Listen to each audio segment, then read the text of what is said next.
Hello everyone and welcome back to Atman Unlimited.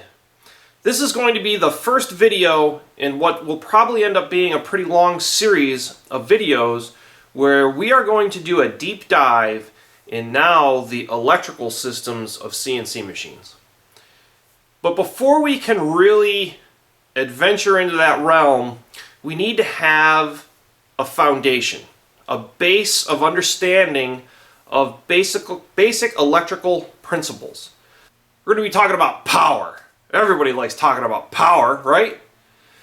However, unless you're an electrical engineer, very few people understand the basics of the different types of power, but more importantly, why we use each type. So I say types of power and power. So let's start with what is power. Power is the ability to do work. In our case of machining, it's the ability to cut metal. To cut that metal, we have to apply a force. We do force over time, we get work, power. So in the electrical realm, we have two entities, voltage and current. If you take voltage times current, you get watts, power. Your electric meter measures kilowatts or 1,000 watts at a time. So your house is built using kilowatts. Now, if I have a really high voltage and a really low current, or if I inverse them and have a really high current and a really low voltage, they're going to be the equivalent amount of power. Okay, because it's multiplied. As long as the numbers are the same, it doesn't matter which side they're on, you're going to get the same amount of power.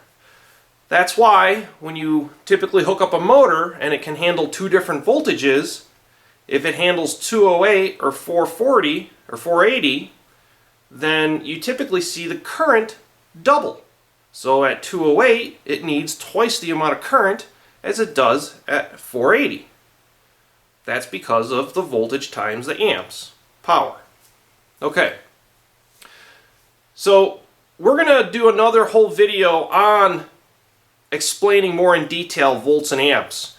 But what I really want to cover is DC power, AC power, single-phase AC, and three-phase AC. Holy cow, we just scared a whole bunch of people. Don't stop watching, because I'm going to really explain this so that you, the machinist, or if you're not a machinist, simple terms that everybody's going to be able to understand. So let's talk about DC power. What does DC stand for? DC stands for direct current. And you have a very common household item that produces direct current. That is a battery. This is a standard 9-volt battery. This produces direct current. But what the heck is direct current? What do we mean by direct current? Let's go take a look at an awesome example of direct current. So we're at the bandsaw. Now, what does the bandsaw have anything to do with DC power? Well, the bandsaw is a perfect example of how DC power flows. So if we turn it on real quick, the belt just keeps going. Okay? So with a bandsaw, the blade just keeps going. It never stops, it never changes direction, it just keeps sawing. So in DC power, if we look at a battery versus a bandsaw, the power will come out of the battery, go through our load, or cut our metal, and then return back to the battery. And it just keeps doing that in a cycle, just like a bandsaw blade. So this is a perfect example of how DC power flows. It's all in your shop. Okay? Direct current. We have a good understanding and a good analogy of direct current. Remember, direct current, it's always flowing in the same way continually. Now, let's talk about alternating current, AC power. Now, AC power is the power that comes out of your outlets in your house. Okay? Now, alternating current is a little different. So I have another good analogy for alternating current. So let's take a look at that. So if DC power is like a bandsaw, keeps going in a loop all the time, then AC power is like a reciprocating saw. Okay, so if we think about how the reciprocating saw works, the blade goes out and then slows down, comes to a stop, it reverses direction, speeds back up, and then slows down, comes to a stop, reverses direction, okay? It makes a sine wave, just like AC power. So we're still doing work in each direction, right? We're cutting. But if you average the speed here, it's 0 because it doesn't go anywhere. It goes out and then it comes back just as much as it went out, and your average is 0. But we're still doing work. So that is a great example of how AC power is done. So now we have a good example of DC current, direct current, always flowing one direction continuously, and AC current, always alternating, going back and forth, back and forth. Okay? Well, that's all fine and dandy. Why do we have to make everything so complicated? Why do we use AC power and not DC power? If you remember back in the beginning of time of electricity, Thomas Edison, he proposed a DC system. He wanted to use direct current. And then there was another gentleman called Nikola Tesla who wanted to use AC. Well, at the end of the day, Nikola won and we use AC. And the reason why we use AC is one very critical property of AC power. But we have to talk about something else first. We have to kind of understand how electricity is generated. To generate electricity, we need two things. One, we need a conductor. Most times we use copper wire. It's a good conductor. Two, we need a magnet. We need to pass a magnetic field across the wire. It has to be moving. And I have a great example of that too. So this is one of those El Cheapo, never needs battery flashlights. Okay? So what's inside here is a coil of wire and a magnet. You can see the magnet floating around. Now if I put the magnet in the middle of the coil of wire, so you can't see the magnet, right? And I turn it on, we got nothing, right? That's because the magnetic field is not changing across a coil of wire. We're not generating a change in magnetic field. It's static. In order to generate electricity, we got to change that magnetic field. So that's where the shaking comes in. Now if you shake this thing, you can see every time that the magnet passes through the coil, you get a flash. It's generating electricity every time the magnet goes through the coil wire. So that's how we generate electricity. Now the critical portion that Thomas Edison missed was transmission. You have to be able to transmit that electricity across vast distances so that you can build a power plant in one part of your city and still get the electricity to the consumers in other parts of the city.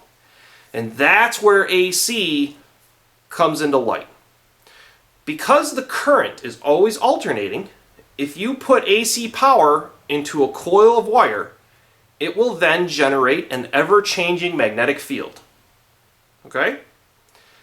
If you put a second coil of wire right next to it that has more turns in it, what's going to happen is this coil of wire that is generating the magnetic field is going to then induce a voltage in the secondary coil. And now you have what's called a transformer. If you're driving down the interstate, you see the high tension lines going down the interstate sometimes, and then they'll go in and the wires will come down to the ground and they'll have all these big boxes with these little antennae sticking out of them. Those are substation transformers. And what they're doing is they're changing the voltage level. You can very easily change the level of voltage using AC power. Not so with DC power. DC power is not easily convertible. You can't take a 9-volt battery and then easily get out 100 volts.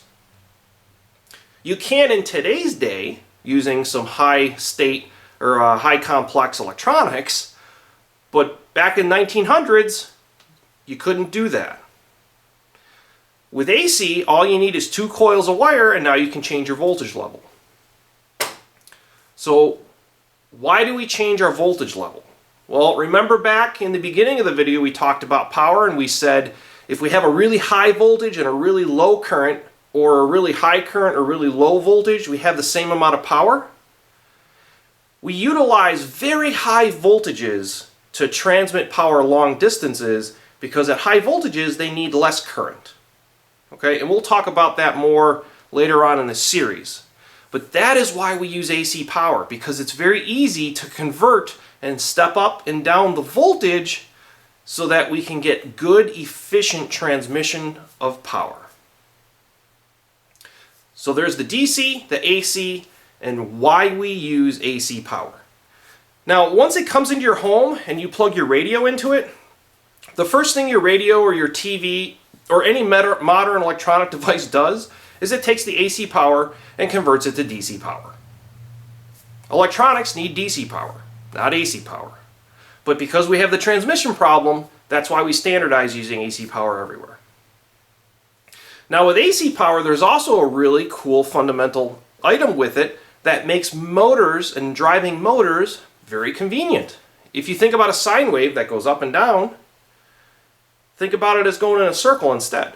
It's just repeating itself, right? It goes up and down, or it could go round and round, round and round. So if you wind a couple of coils of wire correctly and put a magnet in the middle of it, or another coil wire in the middle of it, now you have what's called an induction AC motor. That was revolutionary in the industrial age. It was a motor that didn't have any brushes in it, no consumable parts. It would run and spin for as long as the bearings would last. And that still holds true today. The machines today, our spindle motor is an AC induction motor. There's no brushes, there's no slip rings, there's no commutator, there's nothing in it but a coil wire that you connect to AC power. Okay, so let's talk about single-phase AC versus three-phase AC. If I haven't lost you yet, we're doing real good. Okay, so single-phase AC power is basically you got 2 wires. Anytime you transmit wire or electricity, you need 2 wires, right? The electricity comes out of one, goes through your load, goes back and returns on another one. So you always need 2 wires, whether they're 2 physical wires or in some cases they use a ground return, but that's very rare. You always need a full continuous path for the electricity to flow. Okay? So with AC power, let's look at a sine wave. I'm going to put a sine wave right here. Okay? Now we talked about how our modern electronics convert AC power into DC power. And they do that via a method called rectification. They use what's called a full wave bridge rectifier. And that converts the sine wave, which is alternating, into something that looks like this. Okay? Now notice on this, we've got what we kind of nicknamed camel humps. See the humps? The electricity goes from 0 volts all the way up to its full voltage and then all the way back down to 0. And then it repeats.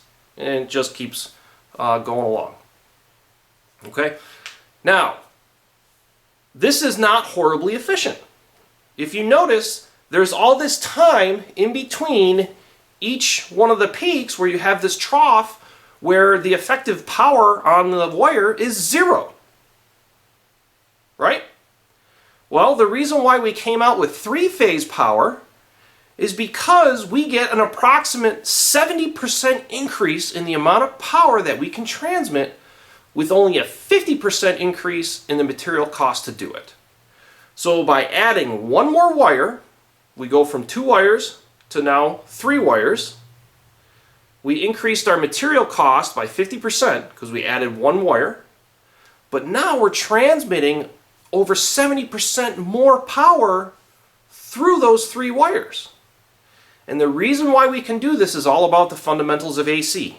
So when you take three-phase power, what we do is we phase each leg of the three-phase by 120 degrees.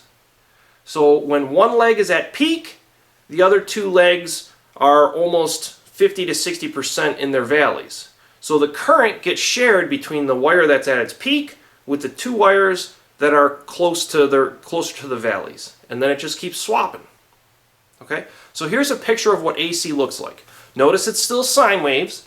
There's just 3 of them now. Okay? And notice now that we have 3 wires, there is no time whatsoever in this plot where the voltage goes to 0.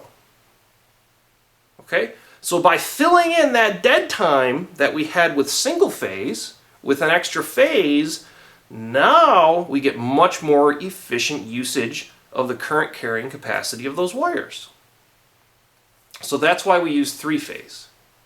The secondary reason why we use 3-phase, and again this goes back to the 1900s, is 3-phase power works very well to spin induction motors. It's very efficient. So that's why we use 3-phase. Now a lot of people ask, well, why don't we use 4? If, single phase is bad and 3-phase is awesome, wouldn't 4 phases be spectacular? Well, the answer is no, it wouldn't be. Because now if you look at the 3-phase versus the single phase, you've already filled in most of the gaps where we were at 0 with the single phase.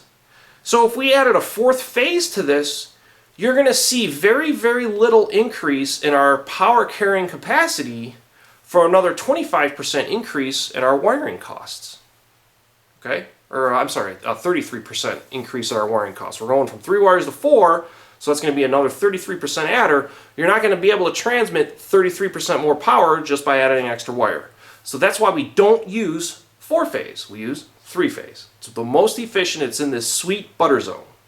Okay? So thank you for sticking with me. I know this was a lot to digest. Watch the video a couple of times if you need to, but these are very critical fundamentals to understand before we can start talking about motors and control systems and electronic boards. We've got to get these fundamentals down. So that's DC power, AC power, single phase AC, and 3-phase AC. Okay? So in our next video on electricity and power, what we're going to talk about is more about volts and amps, and then also we're going to talk about the 3 cardinal electronic components of inductors, capacitors, and resistors. Okay? So thank you for watching. Thanks for sticking with me. If you're not a machinist and you just found our channel, you might want to watch this series of videos. It's going to be kind of machine-centric, but it will also shed light on a whole bunch of other industries that use power, electronics, and electricity. So we'll see you on the next video. Thanks again for watching.